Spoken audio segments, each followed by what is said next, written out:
Andaur. Ella es psicóloga infanto-juvenil, es magíster en psicología educacional y también candidata a doctora en psicología de la PUC, de la Pontificia Universidad Católica. Así que todo tuyo, Anita, tienes para compartir. Si quieres que agregue algo, quieres tú decir algo, eres muy bienvenida en este espacio. Perfecto, muchas gracias Roberto, muchas gracias Claudio por la invitación. ¿Me escuchan bien, cierto? ¿Todo ok? Sí. Todo.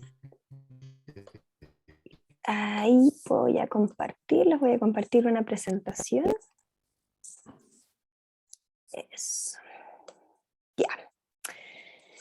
Bueno, como ya mencionó Roberto, mi nombre es Ananda Andaur. Yo estoy haciendo, lo que les voy a presentar es mi tesis de doctorado.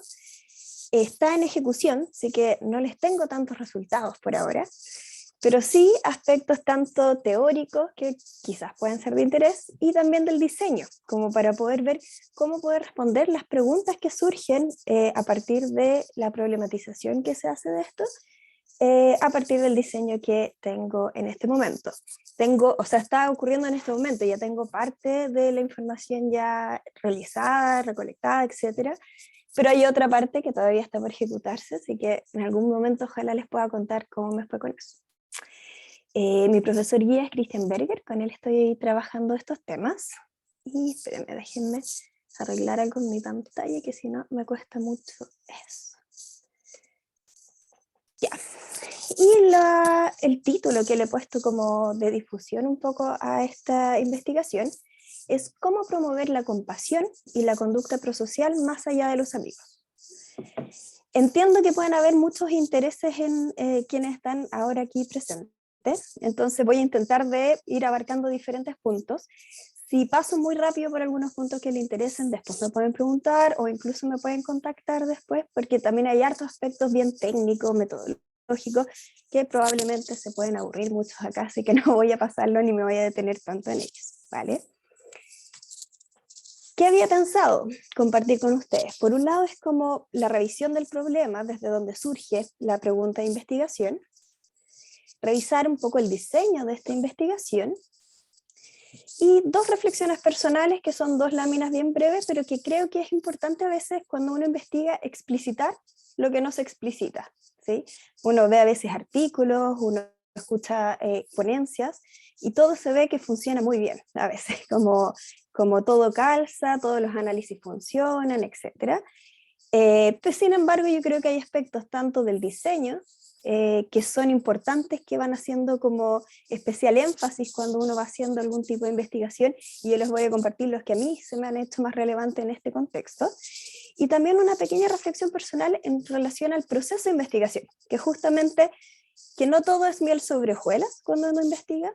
Entiendo que hay personas, por ejemplo acá del magíster, que van a plantear un diseño de investigación, y uno parte a veces con muchas ilusiones en algunas cosas, pero también es importante saber que hay otras cosas, otras dudas que son parte del proceso también, y que es importante poder quizás visibilizarlo para no sentirse a veces, también apelando a la humanidad compartida, no sentirse único en el mundo, de sentir de que solo a mí me pasa, de que tengo dudas, etcétera, etcétera.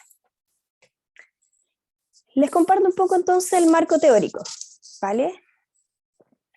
Acá en este marco teórico, primero, antes de mostrarles lo más específico, les voy a compartir que acá hay como tres líneas de la psicología que están intentando, y yo estoy intentando de hacer un diálogo entre ellas, ¿ya?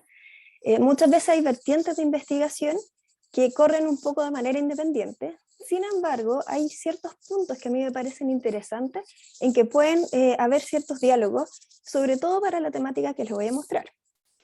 En este caso estoy intentando hacer dialogar los estudios en psicología del desarrollo, por otro lado en psicología social, y además en las prácticas contemplativas, ¿sí? Cómo pueden ir conversando un poco esos ámbitos. Entonces, partiendo desde la línea como de psicología del desarrollo y todo el estudio de la empatía, mi interés era eso, era como, bueno, partir revisando como información de empatía, y desde ahí cómo uno podía ir más allá de con quién empatiza más naturalmente. Uno tiende a empatizar mucho con los más cercanos, con los amigos, con los familiares más cercanos, pero a veces no tanto con otros que me son más lejanos. Entonces partí revisando un poco eso, y ahí es donde me empecé a encontrar con estos términos que les presento acá, en este marco, donde se habla por un lado, por ejemplo, de empatía con dos componentes. Una, esta empatía afectiva, como este resonar afectivamente con un otro. Una empatía más cognitiva, como del ser capaz de ponerse en el lugar del otro, ya sea uno en el lugar del otro, o intentar de imaginar cómo el otro se siente, está, piensa, etc. Y todo eso, cuando me conecto con lo que el sufrimiento de otro, por ejemplo, necesita de una cierta cuota de regulación emocional, porque a veces el sufrimiento de otro puede ser muy crudo. Por ende, es muy fácil que lleve a que uno se pueda desbordar un poco más emocionalmente, que es lo que se le llama distrés personal. Y el distrés personal, el gran problema que tiene, aparte de la sensación incómoda de distrés personal, es que también lleva a conductas más aversivas, donde yo intento de protegerme a mí mismo, dada esa sobreactivación, entonces termino un poco retrocediendo y alejándome de la necesidad y el sufrimiento del otro. Sin embargo, cuando logro regular un poco ese distrés que inevitablemente se me activa al ver al otro en su sufrimiento, se puede también dar lo que se le ha llamado en diversas literaturas una preocupación empática, simpatía, ¿sí? Que es como este sentimiento más de calidez, de ganas de poder hacer algo por esta otra persona, ¿sí? Y eso se ha visto que es como un mejor predictor de ayuda. O sea, si yo finalmente logro regular esa sensación tan incómoda, logro que conectar con esta preocupación más empática por este otro, puedo efectivamente hacer algo por ese otro. Y ustedes que están en un contexto de diplomado relacional, magíster relacional con mindfulness ahí, por supuesto que les es mucho más similar y les debe estar resonando eso con un concepto más amplio que es la compasión, ¿cierto? Hay diferentes formas, como ustedes sabrán, de conceptualizar la compasión. Acá estoy tomando algunos de los modelos, como el de Paul Gilbert, en donde todo esto que ya les he compartido también está incluido dentro de esta compasión, pero se agrega esta atención o el reconocimiento del sufrimiento del otro, se explicita al menos, y también más explícitamente esta motivación para actuar para aliviar el sufrimiento del otro. Porque no necesariamente voy a poder ayudar al otro, puedo sentir compasión por alguien que está lejos de acá y que está sufriendo y lo está pasando mal, entonces puedo sentirme motivado a querer hacer algo por ese otro, más no necesariamente voy a poder hacer algo efectivamente. Entonces me parecía muy similar en algún sentido y muy como que podían conversar esta línea más desde la línea del desarrollo, de la psicología del desarrollo, y también esta línea más desde las prácticas contemplativas, desde los estudios que se han hecho en compasión. Y hay otro elemento que le agrega Daniel Batson, por ejemplo, que es uno de también los académicos que ha estado estudiando harto el tema de la empatía, que hay harta discusión que dicen, bueno, ¿qué es lo que hace que uno finalmente ayude a otro, por ejemplo? ¿Será que somos la similitud que tengo con ese otro? Que efectivamente somos o tan cercanos por un lado o somos tan iguales que eso hace que yo diga sí, te voy a ayudar. Y Batson introduce este concepto de la valoración del bienestar del otro, que algunos otros autores también la hablan como un componente moral, donde el otro me importa y me preocupo de ese otro desde un mandato un poco más moral. ¿Bien? Batson de hecho hace unas investigaciones súper entretenidas porque hay otros que hacen este paralelo, como será la similitud, será que efectivamente uno se contacta emocionalmente con el otro, y hay algunos que afirman no, es simplemente similitud, no es necesariamente ni que haya preocupación empática, ni que haya simpatía, ni que haya compasión. Sin embargo, Batson dice, no, hizo un estudio donde pone, por ejemplo, hace un estudio con las mascotas. Entonces dice, uno puede tener también harta preocupación empática por las mascotas y no necesariamente uno se parece a las mascotas, pero sí entran dentro de esta escala de valoración del bienestar del otro. Y entran, por ende, dentro de todo este sistema que se podría estar gatillando. ¿Y cuál es el problema? Un poco se los anticipé, que tenemos un sesgo endogrupal, donde nuestro endogrupo, nuestros más cercanos, nuestros familiares, nuestros amigos, son por quienes más nos preocupamos, ayudamos, etc. Y hay grupos externos donde los dejamos excluidos de aquello.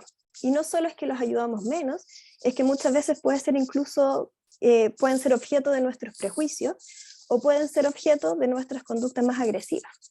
No solo es que la hago con menos intensidad, la compasión, ayuda, etc., sino que además puede ser negativo con este otro grupo que lo veo tan ajeno a mí que lo pongo en una caja aparte. Y ahí es donde entra la psicología social y todas las investigaciones que hay en torno como al endo, exogrupo, etc. Y ahí empecé a leer cómo la psicología social también lograba ciertas recategorizaciones de ese otro. Entonces, con cosas súper sencillas, como poner alguna camiseta que hiciera que las personas se identificaran como parte de un grupo, sacarles la camiseta y después ponerles otra meta en común, eso era flexible como el tipo de definición de quién es mi endogrupo y quién es mi exogrupo.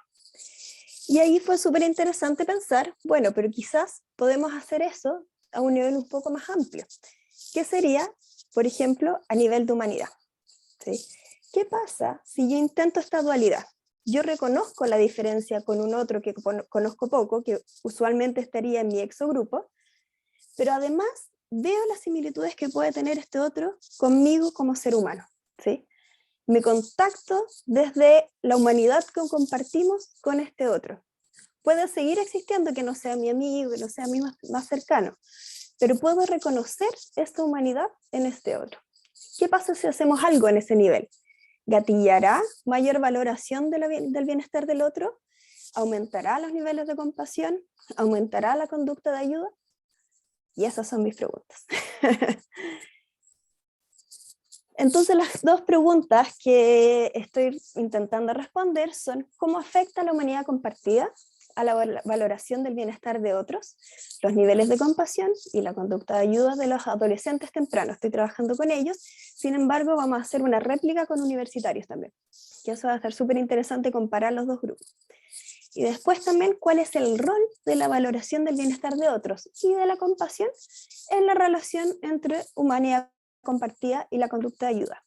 Y por el rol me refiero justamente a si es que pasa por ejemplo, que yo me contacte más humanamente o vea más humanamente al otro y vea que compartimos eso. Por otro lado puedo ver, ok, lo ayudo más. ¿Qué mecanismos, qué cosas hay entre medio? ¿Está la compasión? ¿Está esta valoración más moral que les digo entre medio explicando esa relación? ¿O no? Esto se da como una relación más directa, o quizás todavía quedan muchas preguntas y pueden haber muchos otros aspectos que no se me ha ocurrido estudiar y que pueden estar explicando esa relación, por ejemplo. Entonces, es ver, aparte de la relación que puede haber con humanidad compartida, con estas otras tres como circulitos que ven, ver si puedo explicar un poco la relación entre estas variables para decir, ok, entonces la humanidad compartida hace que este círculo de preocupación se expanda, esa es mi hipótesis, por ende puedo sentir más compasión por estas personas y por ende puedo tender a ayudarlos más. El diseño de la investigación, tengo 3 etapas. Uno que ya se realizó, que es el experimento cualitativo. Estoy haciendo un software donde ellos pasan de manera online por este experimento cualitativo. Entonces la manipulación y todo se hace de manera online. Era cualitativo porque después de cada una de las etapas, instrumentos, etcétera, que yo iba pasando, o actividades en realidad que iba pasando, yo les hacía una entrevista semiestructurada. Entonces fue de una manera bastante abierta y exploratoria ver cómo se podían ir relacionando estas variables. Después, y en lo que he estado todo este tiempo final, es el desarrollo de los instrumentos para poder hacer el experimento cuantitativo. Ya estoy de hecho dándole los últimos detalles a esos instrumentos, voy a pilotearlos, y finalmente es aplicar este experimento cuantitativo durante este segundo semestre, para estos dos grupos, adolescentes y para los universitarios. acá no voy a entrar en mucho más detalle porque simplemente lo que estaba especificando, y quizás también por temas de tiempo, es más que nada las relaciones entre estas variables, ¿sí? Ver si es que había mayor valoración del bienestar de otros para el grupo que pasaban por la manipulación en humanidad compartida versus por quienes no pasaban por eso. Ver también si se activaban ciertas conductas más compasivas, y todavía no estaba explorándose en el estudio cualitativo la conducta propiamente tal de ayuda. Porque hay todo un tema en que una cosa es querer ayudar a otro y otro es efectivamente ayudar a otros, ¿sí? Entonces no es fácil medir la conducta de ayuda, porque muchas veces en estos experimentos hay que finalmente engañar a los otros y decirles, mira, justo hay alguien que está pidiendo ayuda para esto, ¿te quieres inscribir? Y según eso poder hacer una estimación de esa conducta, versus la intención de que yo puedo decir muchas veces que sí, me gustaría ayudar a muchas personas, pero finalmente no la hago, ¿sí? Eso. Entonces, para no aburrirlos con esta parte más metodológica, pero sí les voy a contar un poquito cómo lo estoy manipulando y qué estoy haciendo, ¿sí?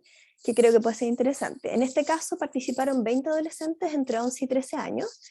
Elegí ese grupo específicamente porque justo es un tránsito como entre la niñez, es la adolescencia temprana, entre la niñez y la adolescencia propiamente tal, donde el tema grupal se empieza a hacer muy importante. Entonces, de hecho, yo vi en lo cualitativo bastante diferencia entre los que tenían 11 años y los que tenían 13. 11 años, de hecho, no hacían tantas distinciones a veces y podían ser mucho más abiertos y compasivos con otros. Y a los 13 años ya se notaba un discurso mucho más distinto, donde en los grupos que no eran mis amigos, efectivamente eran otro grupo, lejano, estaban mucho más categorizados de una manera más distante.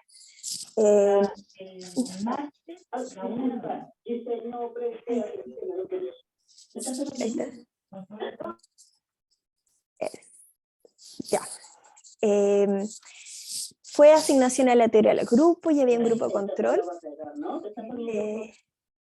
Eso, ahí está. Eso es lo que le da como el carácter experimental a esto, ¿sí? Y la manipulación era un video que quizás muchos de ustedes conocen. No sé si hay una pregunta o como... Escucho un audio. Se está activando un micrófono. Yo lo voy a detener, Anita, así que no te preocupes. Súper. Pensé que podía ser alguien queriendo decir algo. Ya. Entonces, bueno, la manipulación implica un video que es no sé si ustedes lo conocen, pero es de la televisión danesa, que marca como primero son diferentes grupos donde están las personas que se les ubica físicamente y están muy caracterizados como por sus vestimentas, etcétera, etcétera. Ay, espérame. Y luego se empiezan a hacer ciertas preguntas que a mi criterio están apelando a ciertos aspectos de la humanidad que todos podemos compartir, como si alguien se ha sentido solo alguna vez, si alguien se ha sentido, ha sido como el chistoso del grupo, se ha sentido desplazado, etcétera, etcétera. Y en cada una de esas preguntas lo bonito es como de cada uno de estos grupos bien estereotipados físicamente o en apariencia, van logrando converger y salen de todo ello.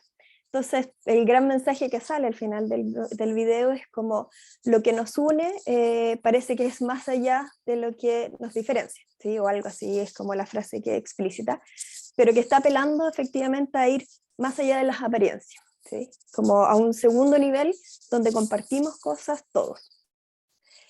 Y también una práctica de humanidad compartida, que es con un audio y que ellos tienen que seguir este audio y la práctica que es imaginarse a un compañero que conocen poco y primero ver similitudes, diferencias y después poder ver los aspectos humanos también en ese otro. Ver que esa persona probablemente también siempre ha querido ser querido por otros o es querido también por otros. Hay alguien a quien le importa mucho. Se ha sentido feliz alguna vez, se ha sentido triste alguna vez, etcétera, etcétera. Y después de eso venía una entrevista para ver cómo este video y esta práctica llegaba a las personas. Luego pasaban por una actividad que al final es el instrumento de valoración del bienestar del otro, que está tomado de hecho de algunos estudios de como la escala de valoración moral de care, que es como de cuánto me importa, o como de cuidado también puede ser traducido, este otro. Entonces, en los que desde donde lo tomé eran como entidades más abstractas, como de cuánto me importan los animales que comemos, los que no comemos, etcétera, etcétera. Acá yo lo llevé a sujetos un poco más concretos, como de sus círculos escolares, personas que podían ir incluyendo en este círculo, como alguien que ayuda a otro, alguien que tiende a molestar a otros, una persona nueva en el colegio, una persona que viene de otro país, una persona chilena, etcétera, como ir haciendo algunos como contrastes y ver cómo se da ese sesgo en el grupo experimental y en el grupo de control, donde yo esperaría, y efectivamente se dio así, que en el grupo experimental era menos ese sesgo. La gente tendía a ubicar a las personas un poco más en círculos más internos de mayor preocupación, versus en el grupo de control, donde era mucho más el sesgo, donde a mi amigo lo pongo en el centro, pero a todos los otros mucho más lejos, y al que molesta a otro generalmente no tenía ninguna preocupación moral por esa persona. Y lo otro es para medir compasión. Ahí diseñé 5 viñetas, y acá es uno de los puntos que les quería mostrar como en términos de diseño y metodológico, que también es súper interesante de cuando estamos estudiando algo, con qué lo medimos, como para poder reflejar y captar el fenómeno que queremos captar. ¿Por qué digo esto? Porque casi todas las escalas de compasión que revisé, puede que se me haya pasado alguna, pero de varias que existen son escalas más de rasgos, que es como yo tiendo a preocuparme por las personas que necesitan, por ponerme en contacto con ellos, etcétera, etcétera. Pero, a ver, perdón, se me desaparecieron ustedes. Ya, pero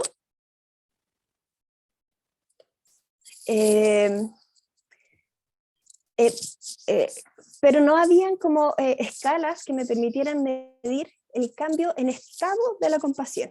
¿Qué quiere decir? Que yo acá estoy haciendo una manipulación bien chiquitita, entonces quiero ver si la persona puede aumentar, dado eso, que fue bien puntual, los niveles de compasión, ¿sí? No me sirve preguntarle si en general en su vida tiende a contactarse más con otros, etcétera, etcétera. Entonces, todo un desafío metodológico ha sido, bueno, ¿cómo puedo medir estas variables en un experimento? Que hasta ahora, por lo menos habían algunas mediciones como de preocupación empática, pero que no es lo mismo que compasión. Entonces, me he ido aproximando, y ese ha sido como el desafío de diseño de los instrumentos para poder realmente captar el fenómeno que estoy intentando captar, y por eso también partí con un experimento cualitativo, para poder también, desde una manera muy abierta, captar este fenómeno y desde ahí intentar de traducirlo a una escala, un cuestionario, etc. Y el experimento cuantitativo es el que está ahora como en el horno, a punto de salir. Tampoco les voy a contar mucho acá los objetivos, cada uno, porque puede ser un poquito muy largo, pero la verdad es que es ver la relación, todas las flechitas, la relación de humanidad compartida con la valoración del bienestar del otro, la compasión y la conducta de ayuda, y ver si se dan estos mecanismos que yo les digo, de que la relación entre humanidad compartida y la conducta de ayuda pueda estar pasando porque yo incluya a los otros en círculos de valoración, que sea más inclusivo en eso, o también porque yo pueda aumentar mis niveles de compasión con esas personas, ¿sí? Porque hay quienes dicen que no es la compasión, como les contaba al principio, lo que estaría actuando, sino simplemente la similitud con este otro. Bueno, yo espero evidentemente que todas las relaciones sean positivas, por eso la hipótesis tampoco me detendré una a una, pero que efectivamente humanidad compartida permita expandir los círculos como del endogrupo, que yo pueda incluir, ser más inclusivo en los círculos de mucho o medio importancia de la valoración del bienestar de otros, que aumente la compasión y que también haya mayor conducta de ayuda. Y esto se ve feo, pero de verdad que intenté resumirlo lo más bonito posible. Este es el diseño. Son aproximadamente 200 participantes que van a estar en este experimento. Es cortito, es como media hora, máximo 40 minutos, no debería ser tan largo. También es asignación aleatoria, y aquí voy a tener 3 grupos. ¿Por qué? porque también hay un tema con intentar de hacer un grupo de control. Una cosa es pasivo, que no pasen por ningún tipo de manipulación ni nada, ningún estímulo. Sin embargo, también es interesante, en términos metodológicos, poder controlar con un grupo que sí pase por algo, pero que no sea específicamente el algo que estamos manipulando en el grupo experimental, que en este caso es la humanidad compartida. Entonces, en el grupo de control activo vamos a hacer una práctica de atención a la respiración neutra, mindfulness puro, y presentarle también, para que sea lo más similar a lo que van a estar haciendo en la manipulación, que es lo mismo que ya les expliqué en lo cualitativo, que es un video súper usual, pero que no me importa tanto si ya lo han visto, porque acá no estoy intentando manipular eso, que es el tema de la atención, del oso que pasa bailando atrás de unos basquetbolistas que están haciendo pase, que probablemente también varios de ustedes lo han visto, y que era una publicidad en Reino Unido para poder como darse cuenta que cuando uno no está prestando atención a algo, puede pasarnos inadvertido ese algo. Entonces, es como una intervención en atención al final. Atención en ese video que se tematiza la atención, y otro una práctica de atención con la misma longitud que la práctica de humanidad compartida que van a tener antes. Mismos círculos donde tienen que ubicar a las personas, mismas, ahora son 3 viñetas, ya fue limpiado lo que hice en el anterior diseño, y acá sí va a haber una pequeña conducta de ayuda que se va a medir, donde se les va a pedir como, bueno, ya fuera de juego, como ya terminó el experimento, etcétera, etcétera, hay unos compañeros que probablemente tú no conoces, pero que necesitan ayuda si es en el colegio, como en desarrollar algún material para una actividad que se está haciendo, o en la universidad, cierto material para los novatos del próximo año. Entonces, nada, acá les dejo este link para que se puedan inscribir si ustedes quieren, etcétera, etcétera. Y ahí también el inscribirse se tomaría como un gesto de que efectivamente están dispuestos a ayudar en esos horarios a esa persona. Apenas termina todo, uno les hace un debriefing y le dice, todo, no existe esa persona, era simplemente parte del experimento, disculpa, y si es que necesitas si no quieres ser parte de esta investigación, todavía te puedes arrepentir. Todos los datos que recolectamos tuyos podemos no usarlos, porque le tuvimos que, comillas, mentir un poco a las personas para poder captar más genuinamente el efecto en estas variables. Pero de todas maneras, por un tema ético, la persona siempre puede decir, al final, sabes que no me gustaría, si me siento muy engañado, no me gustaría participar acá. Eso. De todas maneras, no es tan nocivo esto, o sea, es participar de una práctica que en general no va a hacer que hay otros experimentos que pueden ser más terribles, porque son como cosas que te estresan. En este caso, son cosas que deberían ser agradables, por lo menos. Eso.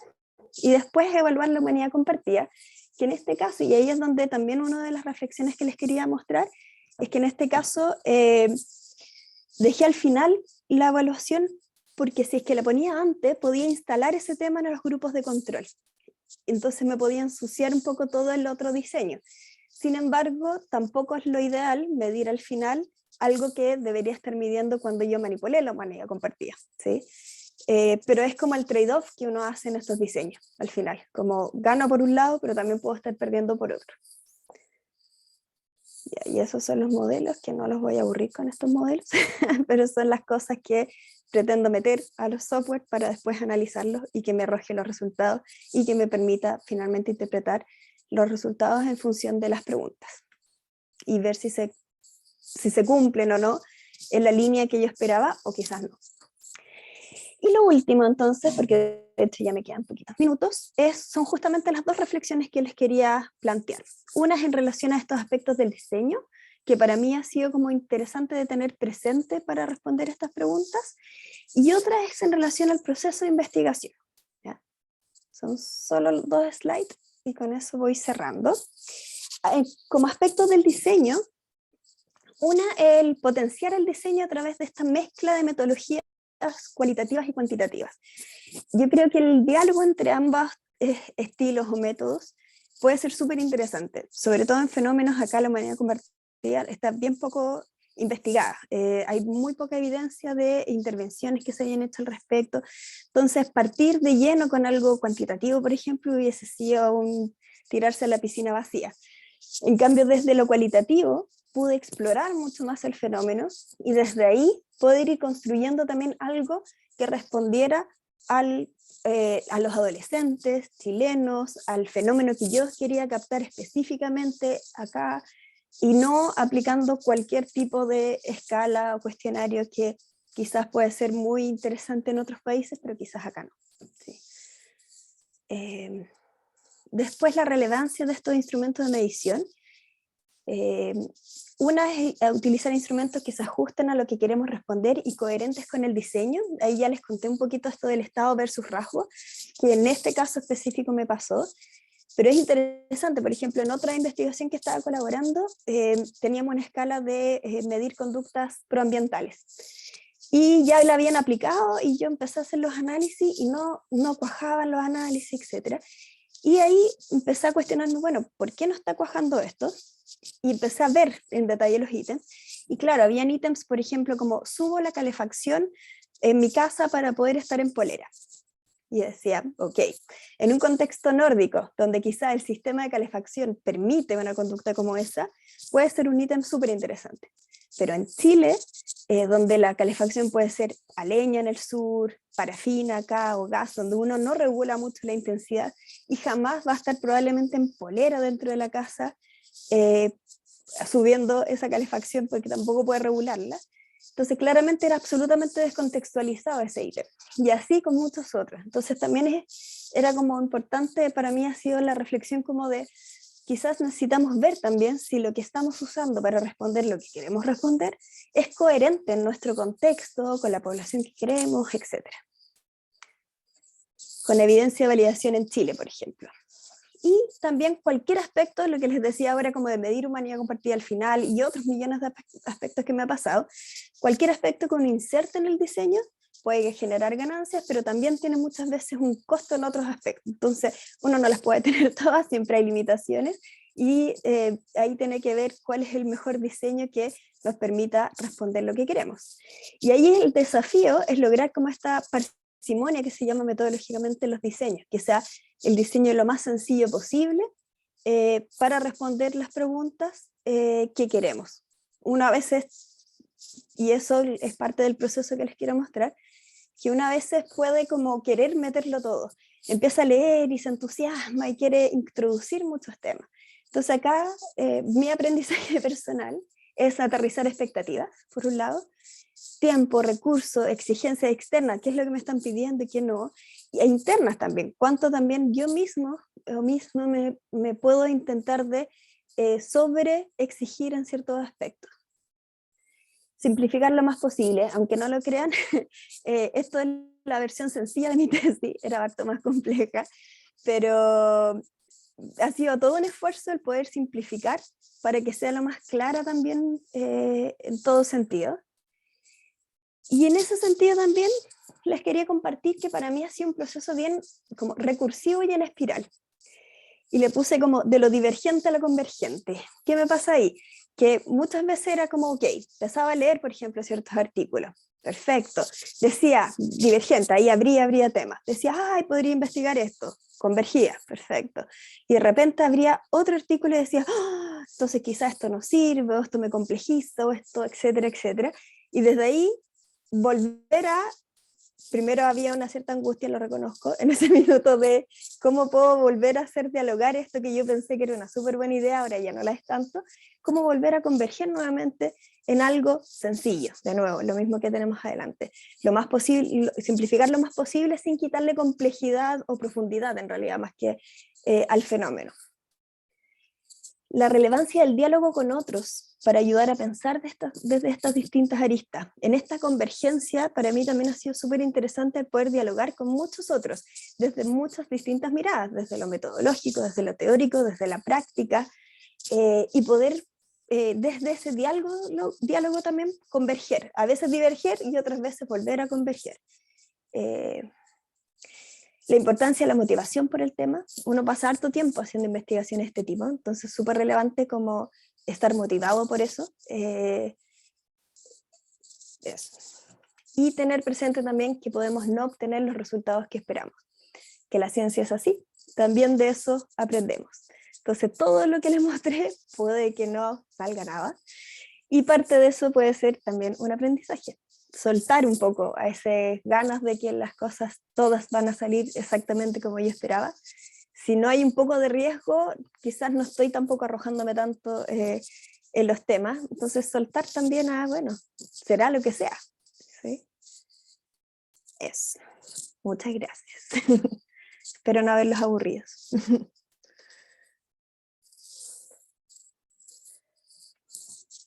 Bueno, muchísimas gracias, Anita, por la presentación. Es un privilegio para nosotros seguir a una tesista de doctorado que nos va mostrando el proceso de reflexión con un tema que además tiene nuestro corazón. Así que creo que nos abre camino y nos hace pensar en que el estudio que nosotros hacemos a nivel de diplomado y de magíster también se puede proyectar hacia el ámbito de una formación global y total de doctorado, y lo que significa que de todos esos niveles nosotros podamos estar contribuyendo a la sociedad y a los demás. Se abren preguntas, tenemos unos 10 minutos por lo menos de conversación, si les parece, porque Anita tuvo que esperarnos para empezar, y después viene otra presentación, pero tenemos el tiempo. Así que abro conversación en este momento.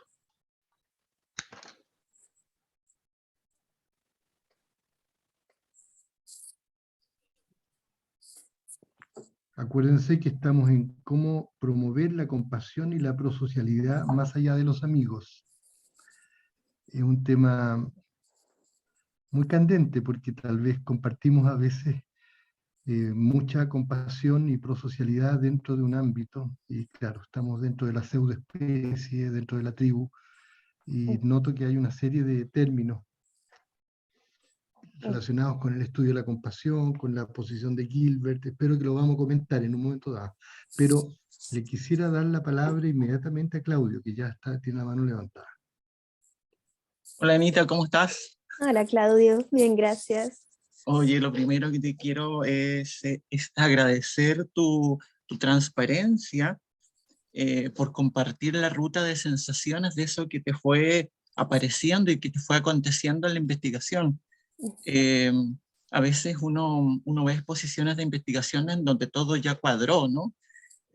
Pero las bambalinas que están detrás, en donde a lo mejor nosotros muy humildemente en el magíster nos vamos a sumar también, las bambalinas son súper importantes y me genera esa sensación de que hay que darse permiso para que eso pase, que de eso se va a aprender mucho. Eso te lo quiero destacar y agradecer. ¿Ah? Y un par de cosas que me hacen mucho ruido y siento que le echan leña al fuego a propósito de la calefacción. Le echas leña al fuego algunas inquietudes que tengo, y te lo planteo como reflexión más como pregunta, y si me puedes aportar, maravilloso, de cómo si la humanidad evidentemente es algo tan compartido, este sesgo endogrupal, ¿no? Hace que emerjan estas fantasmales limitaciones a algo que no lo tiene, ¿no? ¿Sí? Vale decir, Anita es mi amiga y por lo tanto, la humanidad compartida ahí fluye, pero de maravilla, ¿no es cierto? Pero Claudia Araya no, porque no me es tan simpático, entonces ahí no hay una humanidad compartida. Entonces, qué interesante de cómo esta investigación que tú estás haciendo podría ayudarnos a determinar por qué es tan acomodativa esta humanidad compartida, qué es lo que opera en nosotros. Tal vez una reflexión muy obvia, pero me siento que podríamos decir, claro, que el otro te cae bien. Es que no basta con esa explicación, siento que hay algo más. Y lo otro es, y lo tengo aquí anotado, es plantear la pregunta, y me la planteo yo mismo, tal vez más que a ti. ¿Cuáles son los factores, ¿no es cierto?, que determinan el círculo de preocupación en cuanto a empatía y ayuda al otro, ¿no? Y cómo desde la humanidad compartida podemos ampliar el círculo de influencia. O sea, ¿qué es lo que de alguna manera me hace difícil mirar a las demás personas como dentro de mi círculo de preocupación y me ponen en ese estado de alerta, y cómo la humanidad compartida puede ser un vehículo para atravesar esa línea entre lo que es mi círculo de preocupación y mi círculo de influencia? Siento que de alguna manera has pasado por por esos temas, por esas preguntas. Te los planteo, no una pregunta puntual, pero sí me alientas a hablarte de eso. Súper, súper, sí, me resuena harto porque justamente he estado dándole harta vuelta a esto. Primero sí, efectivamente yo quería plantear acá como la trastienda porque uno ve muchas veces titulares y cosas así muy bonitas y muy rimbombantes, pero no se conoce el proceso de base. Y ese proceso de base muchas veces es bien difícil. Yo lo he pasado súper bien haciéndolo, pero a otros también yo sé que la investigación puede ser compleja, tiene harta de incertidumbre también, de arriesgarse a explorar algo que nadie ha explorado, tiene harto de curiosidad, que es lo que a mí me gusta, con lo que yo engancho.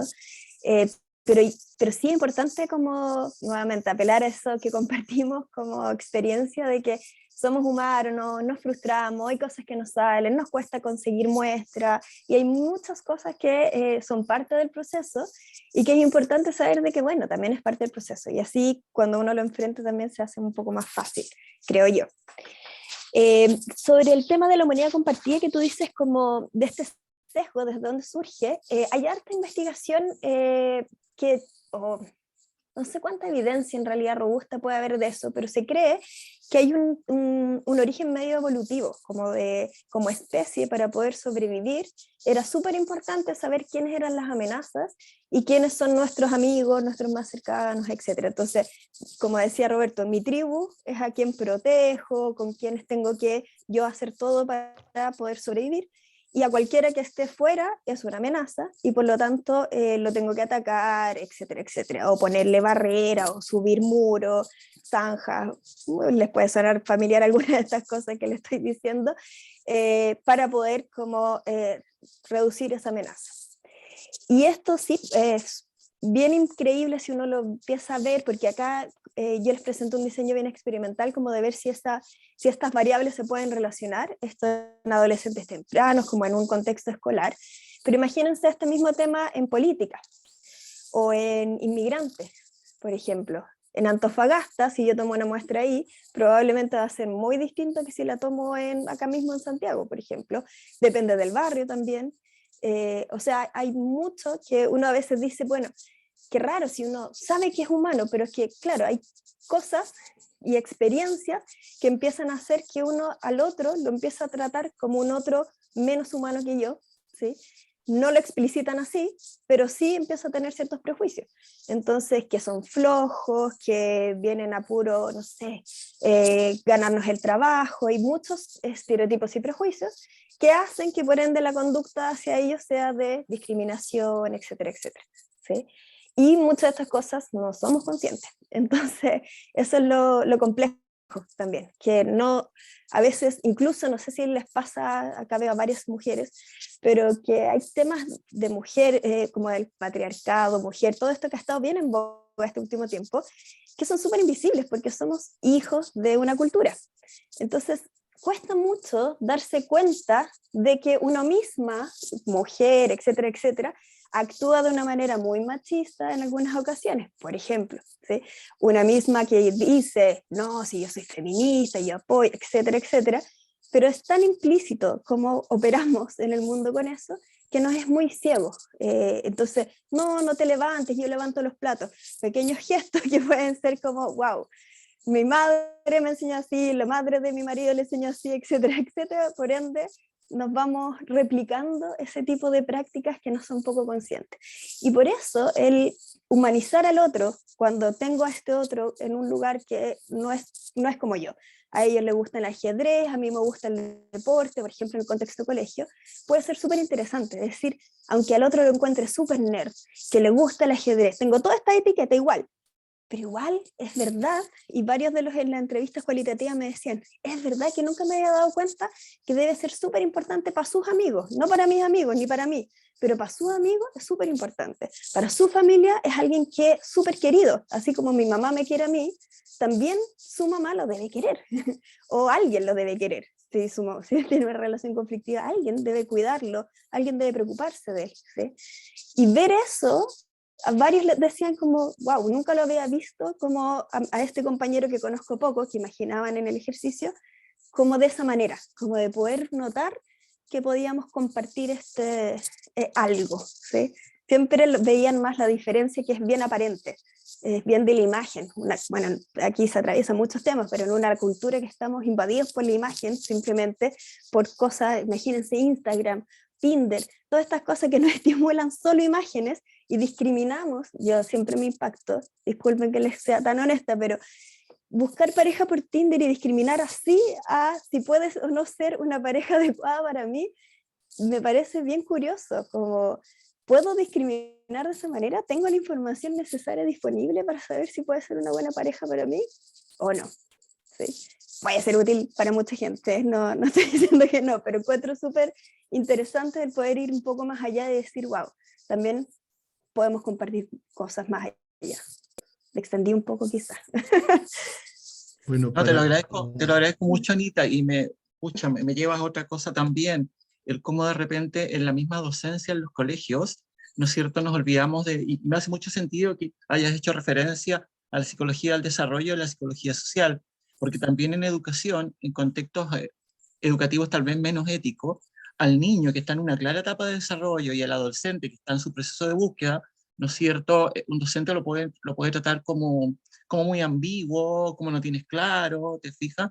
Y que me parece que una mirada ahí en lo relacional, desde la humanidad compartida, o sea, yo también soy eso en mi etapa adulta, ¿te fijas? Identificarse y reidentificarse, ¿no? Retrospectivamente, así que me hace generar nuevas inquietudes. Muchas gracias. De nada. Bueno, yo estoy contento de que se dé el diálogo y de la profundidad que adopta, agradecido también de las preguntas y de que Anita se prodigue, digamos, y nos hable desde ti misma.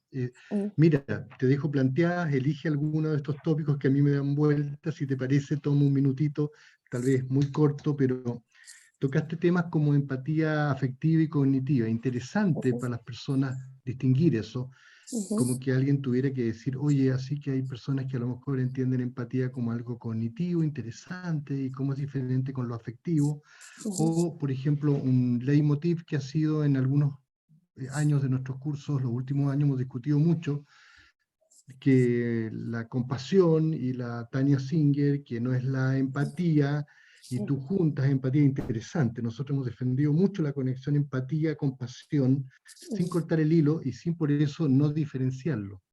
Son cosas diferentes, pero y ahí tú te vas acercando desde los constructos, de los conceptos, hacia cómo paso de uno a otro, cómo estudio lo que estudio, cómo lo mido, cómo lo diseño. Muy interesante esa manera de conectar. Y después el yo otro, y está tomando como núcleo la autocompasión para la compasión. Entonces ahí a mí me surgen como, ¿qué quiere decir autocompasión respecto de lo auto, primera persona, con compasión, otro? ¿Qué es lo que está en juego cuando uno quiere tomar la esencia de la autocompasión, la humanidad compartida y colocarla en función de la compasión? Ahí hay mucho camino recorrido para llegar a hacer esos planteamientos, ese tipo de cosas. Tú elige lo que te parezca que quieras comentar. Wow, hay hartas cosas. Yo creo que este fenómeno, o sea, partiendo por lo más macro, es bien complejo, y también me ha pasado como sentir una cierta artificialidad a veces cuando uno distingue tanto, pero a la vez tiene cierta utilidad, como que hay una artificialidad porque en la experiencia finalmente aparecen las cosas bastante juntas, o sea, resueno y rápidamente paso a esta preocupación empática y motivación quizás por ayudar en una fracción de segundos quizás, pero sí puede ser útil diferenciarlo por ejemplo, fenómenos, no sé, por ejemplo, se ha descrito que quienes hacen bullying en los colegios tienen una alta empatía cognitiva, pero no afectiva, ¿sí? ¿Por qué? Porque para poder hacer daño a un otro, tengo que saber perfectamente dónde lo duele. Entonces, tengo que poder ponerme en ese lugar, saber dónde como qué teclas tengo que apretar para que ese otro sufra. Pero no resuena afectivamente, claramente no, porque si resonara y me contactara afectivamente no podría hacerle daño. Una vez que yo me contacto emocionalmente, hasta ahí llegó cualquier tipo de agresión, violencia, etc. Entonces, tiene una cierta funcionalidad en ciertos contextos para ciertos tipos de fenómenos, pero claro, también hay que tener ojo que es bien artificioso en la experiencia en primera persona, quizás. Y está el interjuego que tú dices, Roberto, como de, bueno, en primera persona, qué es lo que a mí me va pasando en relación con este otro y cómo cada cosa que va pasando momento a momento va determinando finalmente si me contacto o no me contacto. Entonces, si es un tema que me es por mi historia, por ejemplo, muy sensible y me desborda emocionalmente, claramente me voy a replegar porque hay como un sistema de defensa personal que inevitablemente va a ser como, no puedo con este tema, simplemente no puedo. Y ahí está súper bien y ser compasivo con uno de poder poner ese límite, ¿sí? Pero también puede ser otros momentos donde al revés, porque yo he pasado por experiencias así y ya estoy como en un camino más reparado, etcétera, etcétera, puedo también contactarme con mucha mayor facilidad y poder también ser de mucha ayuda desde esa posición. Entonces ahí nos vamos también a lo micro, que cada caso es distinto, acá uno hace investigaciones donde todo suena súper abstracto, pero en el uno a uno la experiencia es mucho más compleja que lo que intentamos simplificar en la investigación en realidad.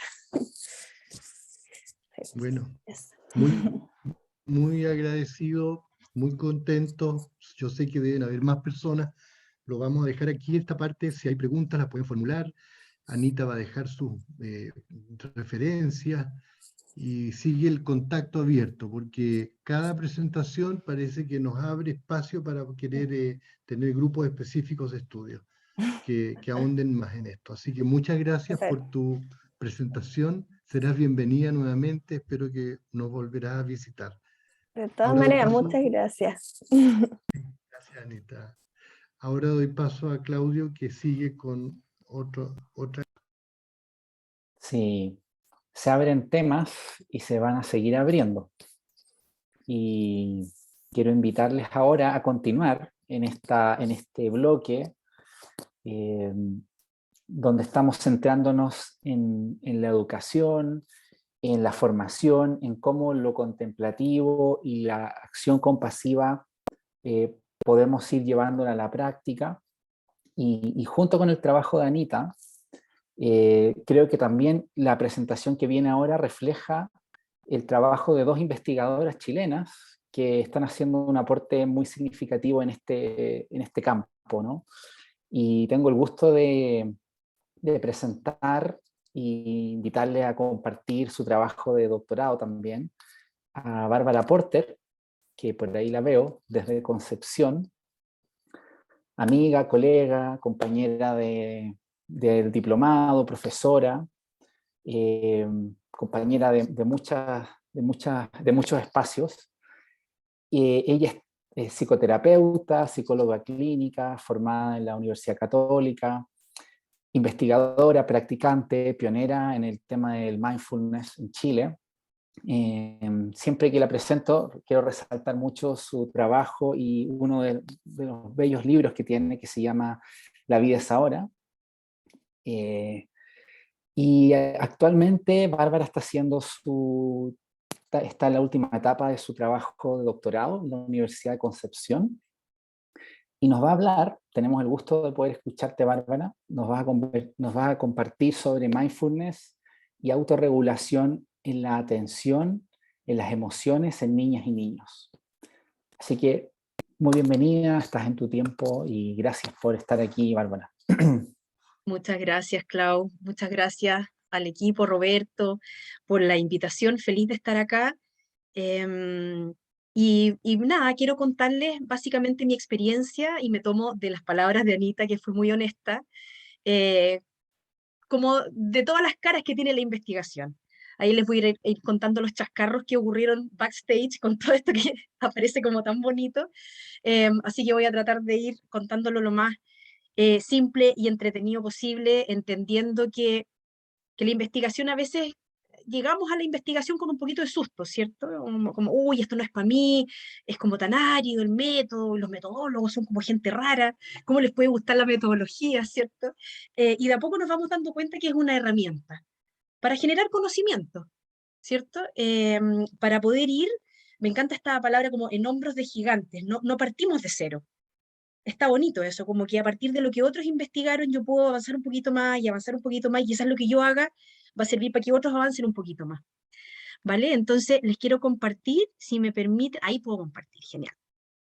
Una presentación en que les voy a contar brevemente sobre esta tesis que estoy terminando, ¿ya? Ya está hecho el experimento, no los quiero aburrir mucho con la parte como técnica, pero sí, como estamos en un programa de magíster, es importante igual tener ese fundamento, ¿ya? Si van surgiendo preguntas en el camino, las pueden ir haciendo. Clau, entiendo que tenemos media hora, ¿o es menos el tiempo?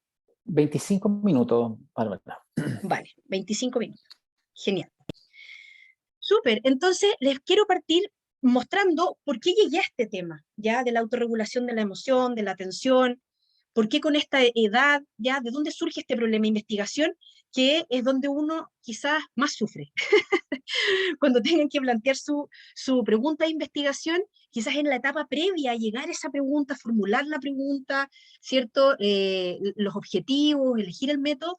Antes de llegar a la pregunta, uno como que es tan abierto el campo, ¿cierto? Que ahí como que puede sentir un poquito de angustia, y les quiero contar en el fondo por qué llegué a esto. Vamos a hacer un breve marco teórico, como definir las variables simplemente, mostrarles la pregunta que guió mi investigación, el método muy someramente, ¿cierto? Y lo que sí quiero dedicar tiempo es contarles de la intervención, qué fue lo que hicimos con los niños, ¿ya? ¿Qué fue lo que hicimos con ellos? Y algunos resultados preliminares que tienen más que ver con una recogida cualitativa, porque ahora estamos analizando la parte cuántica, ¿ya? El problema de investigación tiene tres grandes pilares, tres grandes temas. Uno es la salud mental infanto-juvenil, ¿ya? Que sabemos que hay un problema, ¿ya? Sabemos que hay un problema, ¿ya? La epidemiología, que es una ciencia que estudia, ¿cierto?, la prevalencia, la probabilidad de que un individuo sea un caso en un determinado periodo de tiempo, nos muestra que hay una alta prevalencia en patologías mentales en nuestros niños, niñas y adolescentes, ¿ya? No hay estudios post pandemia, pero podemos suponer que esto incluso ha empeorado en el tiempo, ¿ya? También se ha visto que este tipo de sintomatología, aun cuando sea subclínica, genera una alta tasa de inhabilidad. ¿Qué quiere decir esto? Que un chico o chica que ya empieza a presentar síntomas ansiosos, depresivos, ¿cierto? Cuando está en la etapa escolar, se le van a ir sumando probablemente problemas. Quizás va a tener un peor rendimiento académico, le va a costar más vincularse con otro, le va a costar tener pareja, quizás le cuesta sostener la universidad. Entonces es un problema, ¿cierto?, que empieza tempranamente y que va acarreando otros problemas, ¿vale? Y que genera una alta tasa de inhabilidad. Y que justamente, que ahí engancho con lo que dice Anita, que también está trabajando con la adolescencia temprana, vamos con la adolescencia temprana, ¿cierto? Es una etapa crucial porque es una etapa de muchos cambios, ¿ya? Es una etapa en la cual el cerebro vive una verdadera tormenta de hormonas y un cambio y una poda neuronal, en la cual se van cristalizando ciertos procesos que van a determinar en cierta medida si ese chico o chica atraviesa la adolescencia y llega a la adultez con mayor salud mental o más vulnerable a las patologías mentales, ¿vale? Entonces, todo lo que podamos hacer, sobre todo, obviamente, si trabajamos en primera infancia, ¿cierto?, o en la etapa escolar, un aspecto muy importante es trabajar en la adolescencia temprana, ya que el MinSal la define entre los 10 y los 13 años, ¿vale? ¿Por qué? Porque aquí se empiezan a cristalizar los procesos de autorregulación. Vamos a ver qué son los procesos de autorregulación. También teníamos los desafíos de las intervenciones, ¿ya? Que tenemos el dato que el 89% del presupuesto que se destina a salud mental se destina a la población adulta, o sea, se destina muy poquitos recursos a la población adulta. Este es un dato de un estudio en Estados Unidos, acá en Chile no hay información al respecto, pero sabemos que el presupuesto que se destina a salud mental es mucho menor que el que se destina a los países desarrollados. En los países desarrollados se destina un 6% del presupuesto de salud a salud mental, en Chile es un 1%, creo que ahora sí va a subir un poquito más, y de ese 1% se destina casi el 90% a los adultos. Hay muy poquito presupuesto para tratar a niños y niñas. Además, el modelo que existe es curativo. Cuando ya se instaló la enfermedad, ahí es cuando los niños o niñas realmente llegan a tener algún tipo de atención. No hay modelos preventivos, ¿vale? Y esto es coherente también con los desafíos del MinSal, ¿ya? Que en el fondo quieren pasar de este modelo más curativo a uno más preventivo. Y por otro lado teníamos el antecedente de que, bueno, la atención plena parece que funciona, ¿ya? Hay un aumento de investigaciones, ¿cierto? Hay un aumento de la investigación en esta etapa de la vida, ¿cierto? Desde la infancia temprana hasta la adolescencia. De hecho, ahora con Anita estamos a punto de publicar un artículo.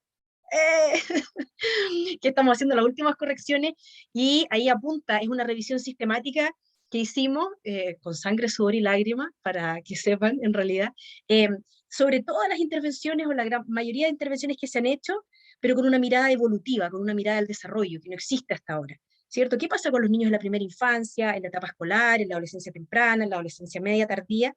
¿Qué tipo de intervenciones se han hecho? ¿Qué variables se han impactado? ¿Vale? Entonces ahí tenemos ciertas luces que esperamos nosotros ordenar en esta revisión sistemática, y es que efectivamente la práctica de mindfulness parece que produce mejoras en la capacidad de regular la atención, de regular las emociones y de regular la conducta. Y que estos son factores protectores, ¿cierto?, para las personas, para transitar por una adolescencia más sana y para poder hacer frente a los desafíos de la adultez de una mejor manera, ¿ya? Y que al mismo tiempo había ciertas, en el fondo, como vacíos en los estudios, o como ciertos problemas metodológicos que es importante abordar.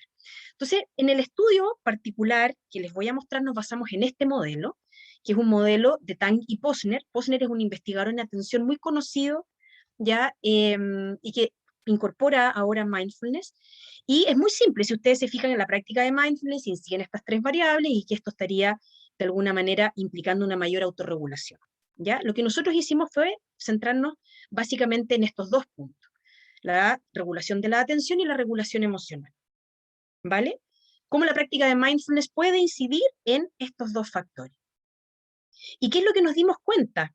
Después, antes de entrar en el fondo en la definición de las variables, que cuando empezamos a mirar las intervenciones que se estaban haciendo con los niños y niñas, son muy bonitas, pero son un potpurrí de actividades, de prácticas, que no necesariamente tenían un foco, ¿ya? Como sí ocurre más en las prácticas en los programas para adultos.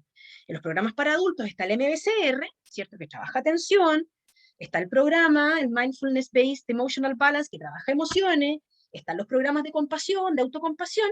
Sin embargo, en los programas que estaban disponibles, por lo menos cuando empecé a hacer esta tesis, para niños y niñas eran como una mezcla, 8 sesiones en las que aparecía un poco, como poco claro el objetivo de la intervención. Ya había ejercicios de atención interoceptiva, exteroceptiva, atención a los pensamientos, a las emociones, prácticas de compasión, prácticas de autocompasión, ¿vale? Entonces como que no había un foco definido, ¿vale? Y ahí les voy a contar que eso fue fundamental para poder decidir qué es lo que íbamos a hacer. Primero, definir brevemente a qué nos referimos con autorregulación, qué es esto de la autorregulación, porque es importante, ¿ya? Y es una habilidad central para nuestra salud mental, para nuestra adaptación al medio, para nuestras relaciones interpersonales. ¿Por qué? Porque es la habilidad para poder monitorear nuestros propios pensamientos, nuestras emociones, nuestras conductas, para ir en pos de un objetivo, ¿ya? Para hacer frente a las demandas cognitivas, emocionales, situaciones específicas. Y esta es una habilidad que se empieza a cristalizar en la adolescencia temprana. Los niños chiquititos dependen más de una regulación externa, ¿cierto? Dependen de la regulación de la mamá, del papá, de la educadora de párvulo, pero a la medida que vamos creciendo, este proceso empieza a internalizarse, y es esperable que un niño ya de 10, 11 años ya tenga ciertas habilidades de autorregulación.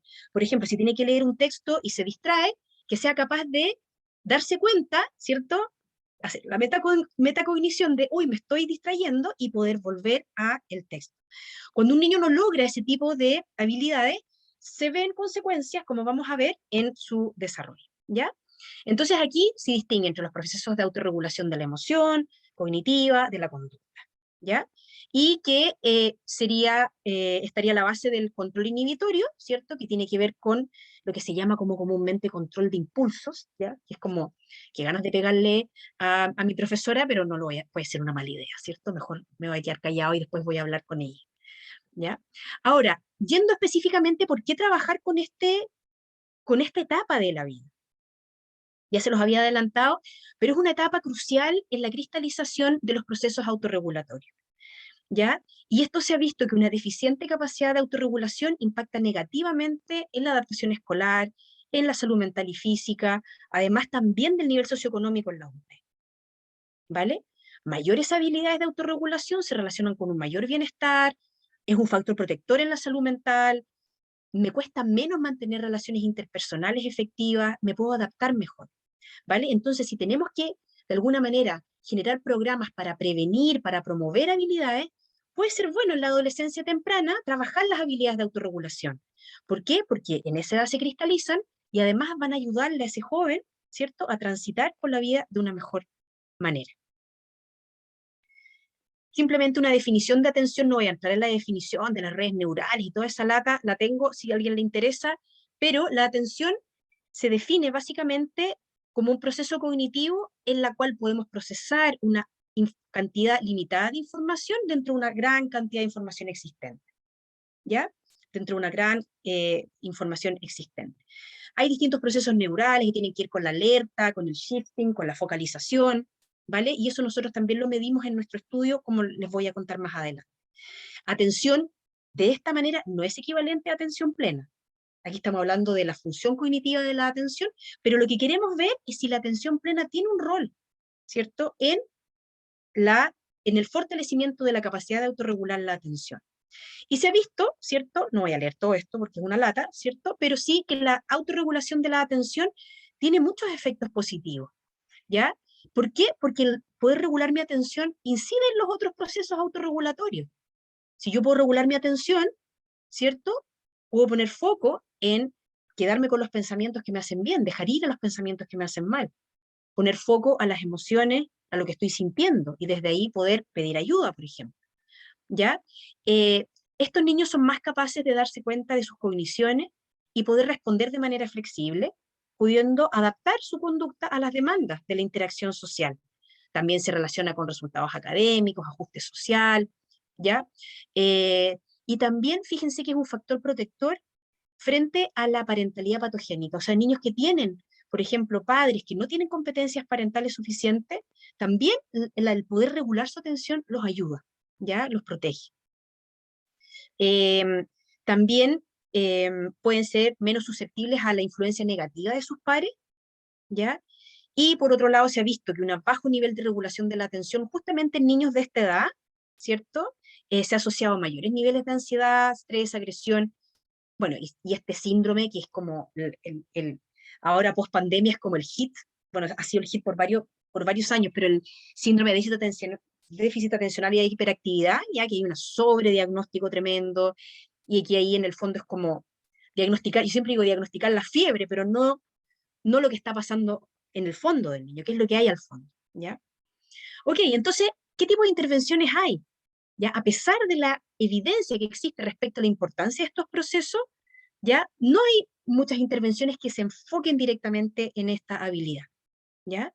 Por otro lado, la regulación emocional, ¿cierto?, que es el otro proceso autorregulatorio que nosotros abordamos, se define como, ¿cierto?, el conjunto de estrategias que se orientan a influir en qué emociones surgen, cuándo surgen, cuánto duran, ¿cierto?, cómo las experiencio, cómo las vivo y cómo las expreso, ¿vale? Y para esto son clave el uso de la atención, si me doy cuenta de lo que estoy sintiendo, de lo que pienso a partir de esa emoción, el cambio cognitivo, ¿cierto?, cómo yo puedo cambiar la evaluación, hoy no debería estar sintiendo, qué tonta por sentir esto, ¿cierto? Versus decir, sí, me doy cuenta que estoy sintiendo esto, voy a pedir ayuda, voy a hablar con alguien, y la modulación de la respuesta, que es no dejarse llevar automáticamente, ¿cierto?, por lo que siento, ¿ya? Y es una habilidad básica de autorregulación.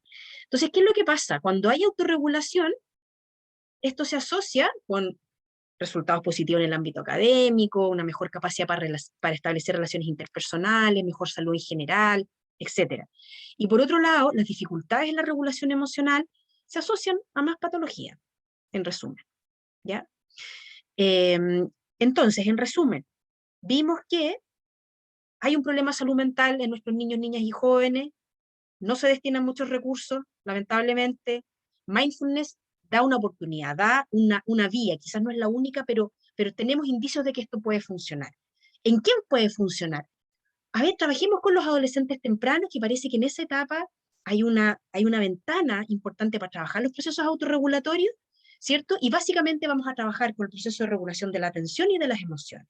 ¿Qué es lo que hay en intervenciones al respecto? Chuta, parece que no hay mucho. Sí hay, sí hay, sin embargo, está mezclado. Entonces no podemos ver claramente el efecto que tienen estas intervenciones, ¿ya? Bueno, acá está la relación entre mindfulness y regulación emocional, que hay evidencia que muestra, ¿sí? Que mindfulness ayuda en estos procesos. Aquí se enuncian algunos como principios activos que estarían a la base, como la reestructuración cognitiva, una capacidad para observar, una menor reactividad emocional, etc. ¿Ya? Pero mindfulness y los procesos de autorregulación están relacionados. ¿Ok? ¿Están aburridos hasta aquí? Yo me largo a hablar de este tema y no me para nadie. Ya, pero tengo en cuenta que son 25 años. Bien, los beneficios, esto en general, esto ya como más general, los beneficios de mindfulness en los niños, niñas y adolescentes se podrían distinguir entre las habilidades cognitivas, emocionales, sociales, ¿cierto? Y también de la sensación de bienestar. O sea, hay evidencia suficiente que nos permite suponer que mindfulness sí incide positivamente en estas variables. Ahora, ¿cuáles fueron mis preguntas de investigación? ¿Ya? Aquí lo que resultó como novedoso, cuando uno va a investigar algo, ojalá que sea algo que no se ha hecho, ¿ya? Y de hecho ahí pasa por el terror que a veces uno tiene una súper buena idea y cuando se pone a ver las investigaciones, oh, ya lo hicieron, qué pena, voy a tener que pensar en otra cosa, ¿ya? Bueno, entonces acá lo que hicimos fue básicamente crear dos programas distintos, dos condiciones experimentales, un programa con foco en la atención, otro con foco en las emociones, las emociones, y un grupo de control pasivo, ¿ya? Entonces aquí la idea es ver los efectos de estos programas en estas variables, en la autorregulación de la emoción, la autorregulación de la atención, ¿cierto? En las funciones ejecutivas también, y ahí les voy a contar cómo lo medimos, ¿vale? Y también medimos una serie de síntomas, ¿ya? Que si bien no estaban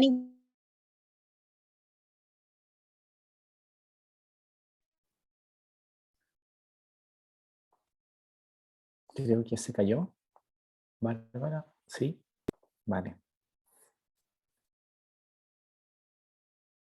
A ver si vuelve de a poco.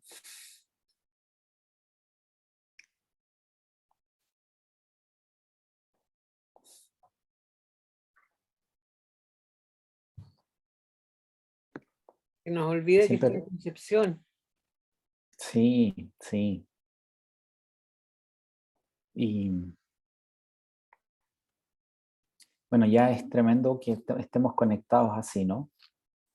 Ya es Sí. maravilloso. Sí, vamos a esperarla un poquito. Mm.